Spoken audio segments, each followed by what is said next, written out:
Elma दीदी, Elma दीदी। पुकार कानों में पड़ते ही एल्मा चौंकी। उसने पलटकर पीछे की ओर देखा। उसकी आंखें सड़क पर आने जाने वालों को निरखने परखने लगी। उसने एक औरत को भी देखा जिसके एक हाथ में झाड़ू और दूसरे हाथ में बाल्टी थी। एल्मा ने उसकी ओर विशेष ध्यान नहीं दिया, परंतु वो औरत जल्दी जल्दी कदम बढ़ाती एल्मा के पास पहुंच गई। उसकी आंखों में आनंद की दीप्ति थी। एल्मा एक बार फिर चौंकी। उसके मुंह से एकाएक निकल आया, दुर्गी। और एल्मा ने मन में सोचा, क्या ये सचमुच में दुर्गी ही है? वो उस दुर्गी की ओर आगे बढ़ी। अपनी ओर एल्मा को आते देख मानो दुर्गी के पैरों में पर लग गए। पल भर बाद दोनों आमने सामने थीं, एल्मा और दुर्गी। हाथ के बोझ और तेजी से चलने के कारण दुर्गी हाँफ उठी थी। एल्मा को अपने सामने देखकर दुर्गी ने चहक कर कहा, एल्मा दीदी, हमरा पहचान लिये ना? दुर्गी ने कहा और मुस्कुराकर एल्मा की ओर देखा। उसे देखकर एल्मा को बड़ी प्रसन्नता हुई। दुर्गी, एल्मा ने हर्षित होकर कहा, हाय दुर्गी, तू ही है रे। मैंने तेरी आवाज़ से ही तुझे पहचान लिया था, मगर तू यहाँ कहाँ से टपक पड़ी? और तेरी ये सूरत, ये मैं क्या देख रही हूँ? अरे दुर्गी, तू तो बहुत बदल गई री। दुर्गी के होठों पर एक मलिन हंसी आई और चली गई। बोली, 2-3 साल से यहीं काम करत रहे दीदी। का आप अब सब यही मोहल्ला में रहा हा? बड़ दिन से भेंट भेलई दीदी। मानो दुर्गी बेचारी आप में नहीं समा रही हो। खुशी उसके चेहरे से फूटी पड़ती हो। आंखें चमक रही थीं। होठ के कोनों पर मिलने की खुशी कांप रही थी। एल्मा ने कहा, हाँ रे, यही तो मेरा घर है। वो जो पीला पीला फाटक दिखलाई दे रहा है ना, वही। 2-3 दिनों से यहाँ की जमादारें नहीं आ रही है। क्या तू उसके एवज में आई है? दुर्गी ने कहा, हाँ दीदी, हम ही ओकर एवज में अइले हा। ऊ पीला फाटक वाला घरवा से तो हम अखनी मैला उठा के अइले रहे। एल्मा ने कहा, शायद मेरे सड़क पर निकल जाने के बाद तू उस घर में गई होगी। मेरे कुत्तों ने तो खूब भौंका होगा। हाँ दीदी, ठीक है। भूकत रहती कि खूब भूकल थी। दैवा उस सबके बांधे लई, तब हम कमा के चली अइली। ओकर बाद अभी तोरा देख रहल ही एल्मा दीदी, हम तो तोरा पीछे से ही पहचान ले ली। फिर हमर मुँह के अचक्के एल्मा दीदी निकल गेलई। तू हो हमरा चिन्ह ले न दीदी। 20-22 बरस बाद भेंट भेल दीदी। बड़ी खुशी भेलक। ठीक कहती है दुर्गी, एल्मा ने कहा। बहुत दिनों के बाद मुलाकात हुई है। दुनिया गोल है ना, जिंदगी में कभी न कभी कहीं न कहीं मुलाकात हो ही जाती है। अच्छा चल, लौट चल, कुछ देर बैठकर बातें करेंगी। हाँ दीदी, चल ना। जवानी परिया कैसन बैठ के बतिया हलियई। अपने तो जरे को न बदले है दीदी। तब्बे तो पीठ दने से पहचान ले ली। कहाँ ब्याह कर ली हो दीदी? कै गो छहुआ, सब हती? ऊ का कर हती? उसने एक ही सांस में सब पूछ डाला। एल्मा ने कहा, पहले घर तो चलो, फिर सारी बातें होंगी। आगे आगे एल्मा और पीछे पीछे बाल्टी लिए दुर्गी। लोगों ने चकित आंखों से इन दोनों की ओर देखा। क्या बात है, लोगों को दिलचस्पी हो रही थी। एल्मा के घर पहुंचकर वो दोनों पीछे के मैदान में बैठ गईं। दुर्गी ने अपनी बाल्टी और झाड़ू एक पेड़ की ओट में रख दिया। फिर चारों ओर देखकर पूछने लगी, ई अपने घर है दीदी? हाँ रे, अपना ही घर है। इतने में 5-6 साल का एक मैला कुचैला लड़का आकर दुर्गी से लिपट गया। ये तेरा लड़का है दुर्गी? हाँ दीदी, ई चौथा मर्द से होल हई। एल्मा ने ताज्जुब से उसकी ओर देखा। चौथा मर्द?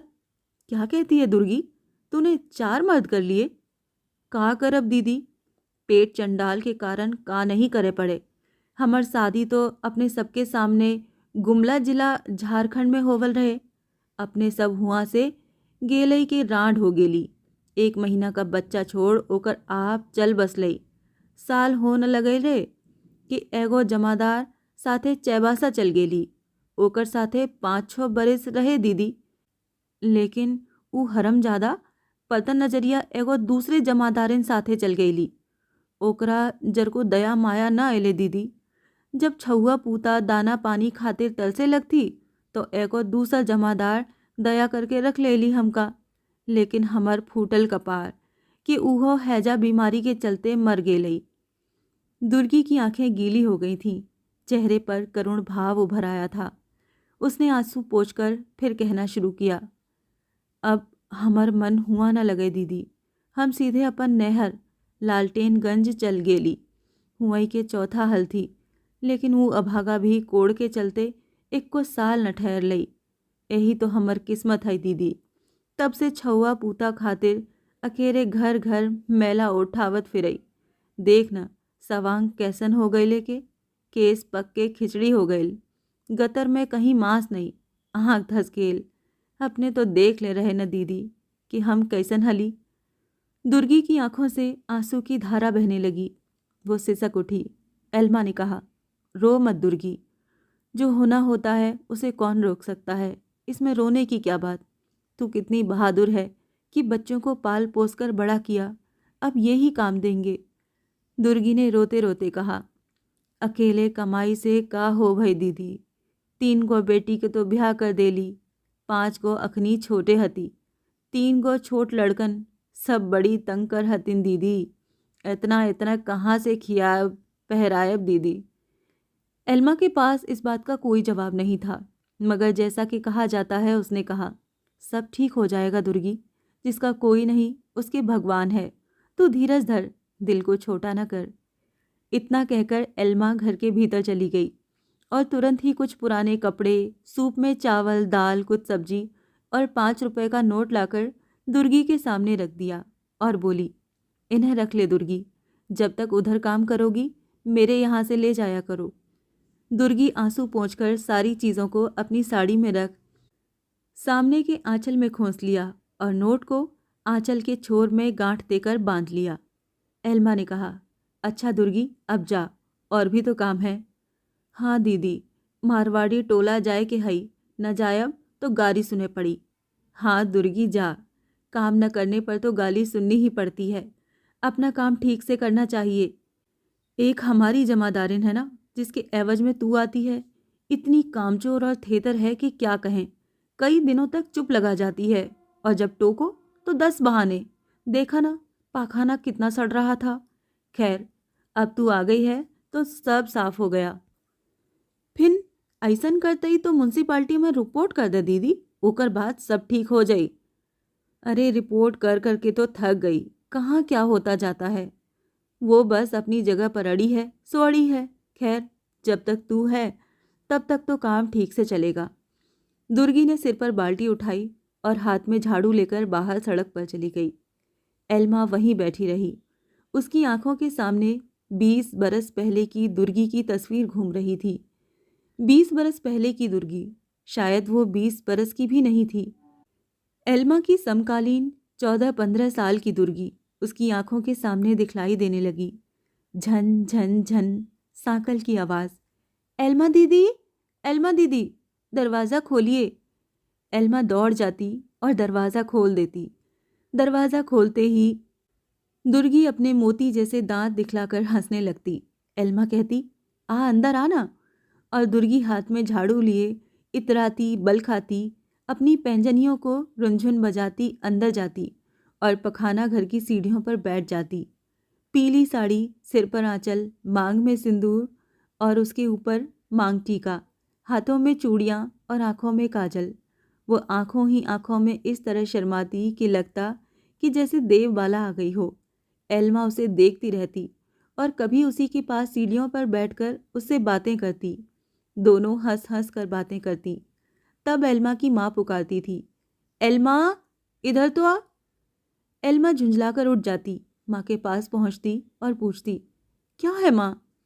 माँ उसके कान में फुसफुसा कर कहती, अरे एल्मा, क्या आदत बना रखी है तुमने, मेहतरानी के साथ बैठकर बातें करती है। एल्मा चुप रहती। माँ कहती, जा काम करा के जल्दी से उसे वापस भेज। और तब एल्मा कहती, मेहतरानी है तो क्या हुआ माँ, मेरी ही तरह तो है बेचारी, बल्कि मुझसे भी सुंदर है, बात करने में हर्ज ही क्या है। एल्मा कहती कहती चली जाती और दुर्गी के साथ गप लड़ाने लगती। जब काफ़ी देर हो जाती तो एल्मा कहती, चल दुर्गी, पानी देती हूँ, पखाना धो दे। छमाछम दुर्गी उठ जाती, साड़ी संभालती, आंचल संभालती और एल्मा से पानी लेकर धोने लगती। दुर्गी कहती, एल्मा दीदी हटिए ना, पानी के छींटे पड़ेंगे। धुलाई खत्म हो जाती तो दुर्गी दरवाजे के बाहर चली जाती। एल्मा देखती कि बाहर जाकर वो झाड़ू और बाल्टी उठाकर मचलती हुई चली जा रही है। एल्मा सोचने लगी, 20 साल की दुर्गी और आज की दुर्गी दोनों में कितना फ़र्क है। उम्र परिवर्तन लाती है, लेकिन जीवन की परिस्थितियाँ आदमी को कितनी शीघ्रता से परिवर्तित कर देती हैं। नसीब क्या से क्या कर दिखलाता है। बेचारी असमय में ही बूढ़ी लगने लगी है। उधर ऐसे कितने हैं जिनके पास बुढ़ापा जैसे फटकता ही नहीं। हजारों दिलों को लुभाने वाली दुर्गी आज पहचानी भी नहीं जाती। एल्मा के सामने विषमताओं की तस्वीरें घूमने लगी, जीती जागती तस्वीरें। हायरी दुनिया, एक ही सृष्टिकर्ता परमपिता की संतानों में इतना फर्क। कोई हिंडोले पर झूलता है और कोई सिर पर मैले की बाल्टी लेकर घर घर डोलता है। हाय विधाता, क्या तुम्हारा यही न्याय है? और कितना घिनौना काम है ये। क्या हमारे देश से इस कार्य का अंत कभी नहीं होगा? एल्मा की कल्पनाएं दूर दूर तक दौड़ने लगी। काश ऐसा भी दिन आता कि इस आज़ाद भारत के कोने कोने बिल्कुल साफ सुथरे हो जाते। ज़मीन के भीतर भीतर सारी गंदगी बह जाती। सभी अपनी सफाई का काम आप कर लेते, तब शायद ही कोई भंगी होता। एल्मा की आंखों के सामने ऐसे ही भारत की तस्वीर झूलने लगी। उसने दुर्गी की संतानों को साफ सुथरी हालत में देखा। सारी संतानें एक साथ कंधे से कंधा मिला देश को ऊंचा उठा रही थीं।